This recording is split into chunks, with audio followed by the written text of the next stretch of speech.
Atmosferë festash. Përshëndetje miqtë edicionit të parë. Përshëndetje Albani. Si çdo ditë të premte, në fakt sjellim tek ju një personazh shumë interesant. Kemi zgjedhur Era Rusin për ta intervistuar, për të marrë disa informacione mbi jetën personale dhe profesionale të saj. Ne pa humbur kohë shkojmë e takojmë së bashku dhe natyrisht informohemi mbi jetën e saj. Jam ashtu si pëlqen ty.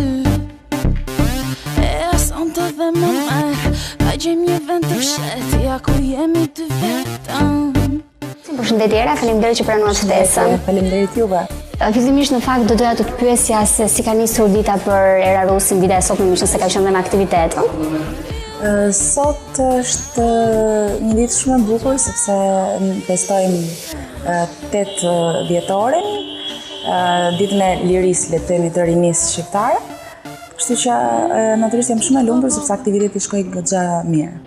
Përveç kësaj, Era Rusi sapo ka dalë natyrisht nga Kënga Magjike 2012 dhe fillimisht do të doja të pyesja Era, çfarë është 6 marsi për ty? 6 marsi nuk ka ndonjë specifike lidhur me mua Erën, domethënë është një histori e një miku tim, është e vërtetë. Dhe është shkruar çdo detaj ashtu siç ata çifti e ka përjetuar, le të themi, dhe është ditëlindja e vajzës. Do të më tregoj pak Era se cili është ai person që i rrëfen sekretet e saj personale. Një person që e beson verbërisht. Nuk jam njeri që kam shumë sekrete. Po personat besueshëm besoj se ka. Natyrisht personat besueshëm kanë kryesisht familjen e ngushtë. Kam një rreth shumë të ngushtë që është familja, mami, motra. Po çmendurja më e madhe që ke bërë ndonjëherë? Nuk e di. Nuk jam, më thonë që jam kështu si e hedhur, le të themi, por që nuk di të kem bërë ndonjë çmenduri që të thuash wow. Si di. Ose ku ke qenë fëmijë të paktën? Ku kam qenë fëmijë, kam qenë si të shumë. Nuk jam shumë njeri që më pëlqen që të marr iniciativa për të bërë gjëra të çmendura, po si përfundim nuk i bëj asnjëherë. Po do të më tregoj pak se do ndonjëherë të zhgënjesh në jetë.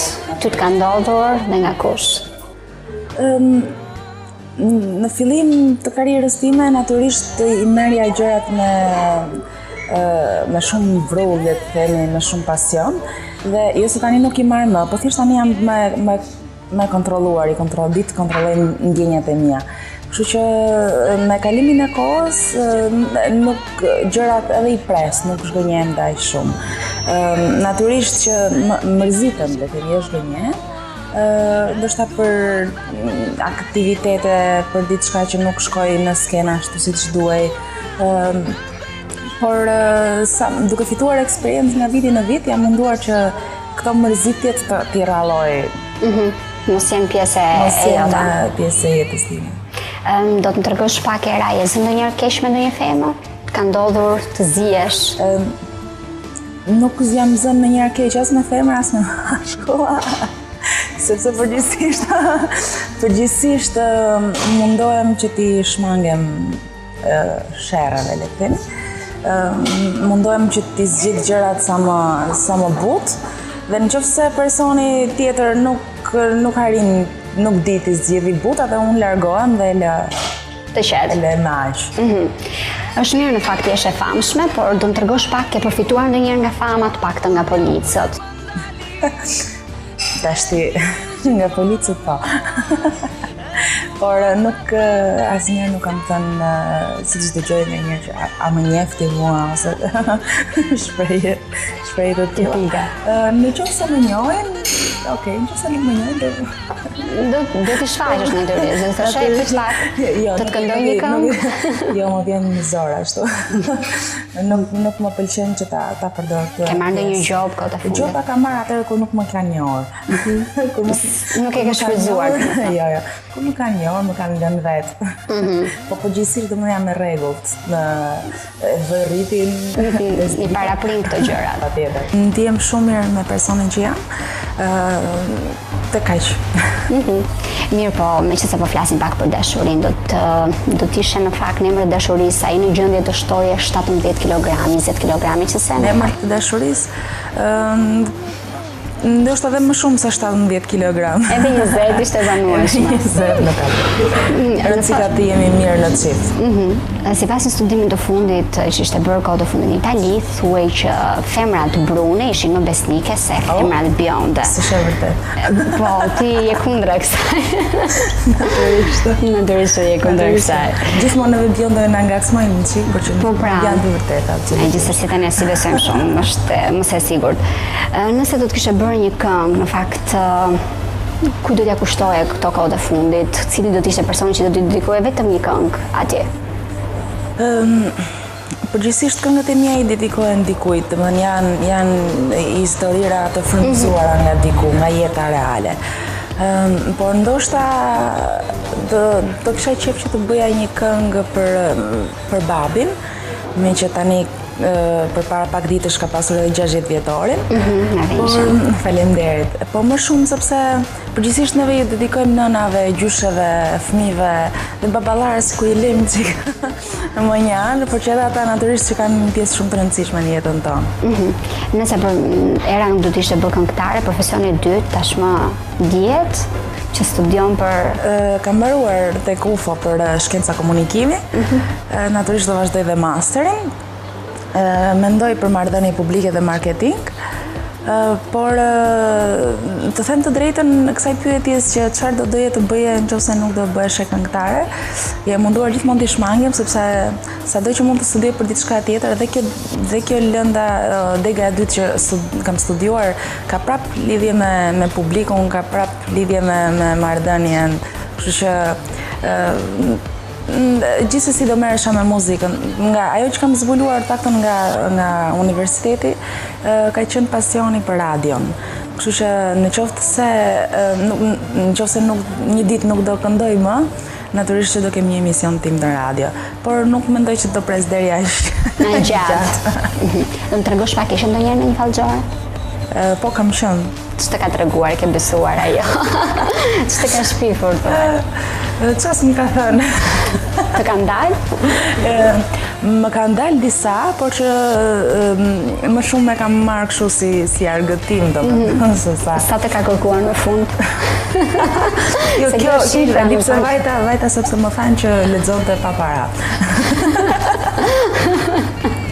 Jo, sepse nuk ka lidhje, domethënë e besoj apo nuk e besoj, po letëri e besova pak më shumë përderisa ishte pa para, sepse thash ndoshta këto që janë me para e kanë më shumë, e kanë kthyer më shumë si profesion se sa.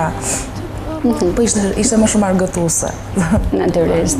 Çfarë ke ndonjë plan në të ardhmen, ndonjë videoklip apo ndonjë këngë të re, ndonjë bashkëpunim interesant që ta dim edhe na? Për momentin jam në vocal coach në X Factor, në grupin e Pandilachos.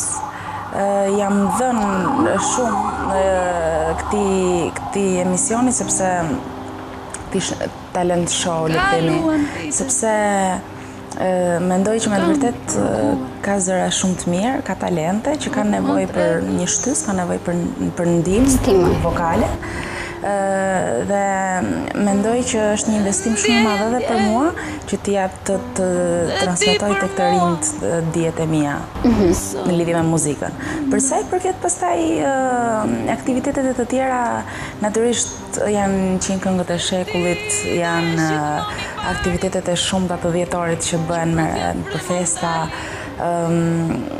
por nuk mendoj se paktën tani derisa ta mbyllim 2012 të bëjmë një këngë. Ndoshta një ide është për në Top Fest, po është akoma thjesht. Akoma nuk e vendosur. Mirë, era në fakt ne kemi një rubrika Hera e fundit, Janë përgjigje të shkurtra, na tregosh pak mesazhin e fundit që ke marrë në celularin tënd. Ka qenë joti ku je. Po vonove, po të pres. Hera e fundit Po që nuk ke ishte faji, në fakt ishte faji koncerti. Patjetër. Hera e fundit që ke qarë. Ndoshta edhe nga emocionet. Kam qarë nga gëzimi. Kam qarë nga gëzimi kur një miku im bërë një operacion dhe doli shumë mirë. Kënga e fundit që ke dëgjuar në këto momente? Kënga e fundit që kam dëgjuar ishte Vedeta Demit që po pret aty për intervistë. Puthja e fundit që ke dhënë? Dje. Hera e fundit që të është thyer taka? Është shumë Shiko, që në tjerë në sikletë? Jo, hera e fundit që më shtryer taka duhet këtë qenë për para 4 vjetësh. Dhe ka qenë 5 vjetësh më saktë, dhe ka qenë dita e parë që unë fillova punë në Cavaliero. Dhe ishte shumë i siklet sepse si dita e parë e punës, domethënë që unë do t'jepja maksimumin, më thyet taka dhe pastaj do ishte për syrin e keq. Për syrin e keq, dhe unë që si më thënë për ta marrë kështu me më sportivet, jo që afari thash okay. Të kërcejmë bashkë me takat. Hera e fundit që ke qenë jashtë shtetit, që larguan nga Shqipëria të paktën? Ka qenë përpara një muaj diçka tjetër. Ku? Në Itali për një aktivitet. Hera e fundit që ke sharë? Nuk para shaj, edhe nëse shaj shumë. Tek tuk në një policë ose shofer kam përshtypje. Në policit nuk i kam mirë marrë, nuk i shaj sepse natyrisht njerëz janë dhe ata bëjnë punën e tyre. Era, të falenderoj për intervistën, për kohën që na kushtove, edhe të uroj shumë suksese. Faleminderit. Do ma përshëndesësh pak Albanin se të ka fiksuar.